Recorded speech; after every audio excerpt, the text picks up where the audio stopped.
हमारे परिवार वाला हमारे शादी कहीं और सेट कर दिले बा। हो सके तो हमरा के भुला जा।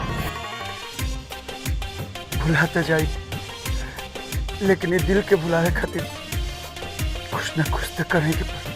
प्लीज ऐसा कोनो काम मत कर। क्या हमके देखो।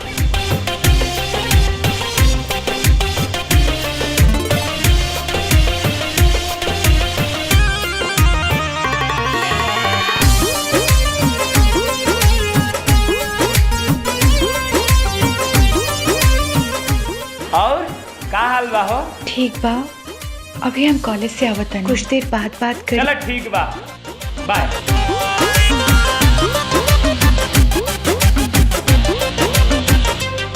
एगो दिलवे बा केने केने बाटी डांट के करा के साटी।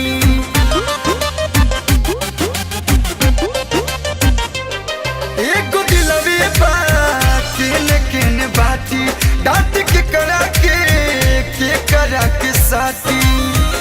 एगो पियावा लेके तकियावा करस इंतजार। एगो पियावा लेके तकियावा करस इंतजार। हाय एगो हाथे लेके महुरावा बैठल बा यार। हाय एगो हाथे लेके महुरावा बैठल बा यार।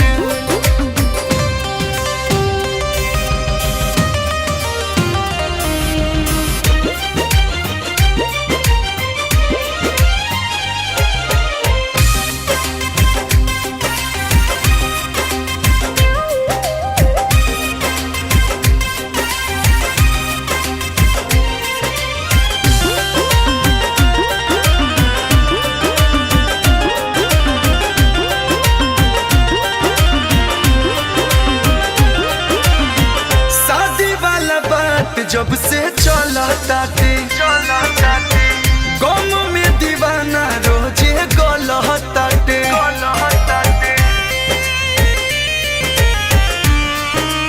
हाँ, शादी वाला बात जब से चलताते गम में दीवाना रोजे गलताते।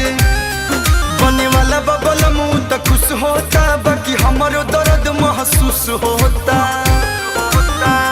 पढ़निया फत में पढ़ी पढ़ी खत में यारवा के समाचार।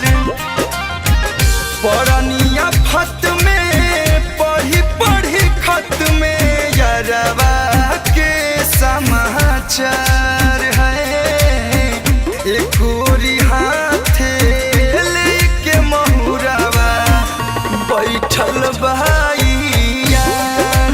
हाय एक हाथे लेके महुरावा बैठल बा यार।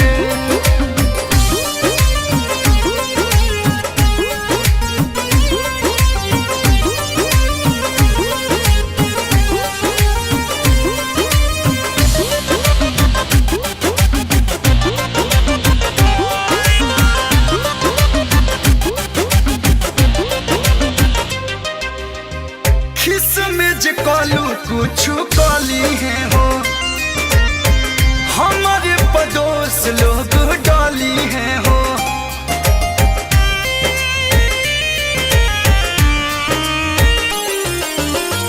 खिस में जे आंसू कुछ कली है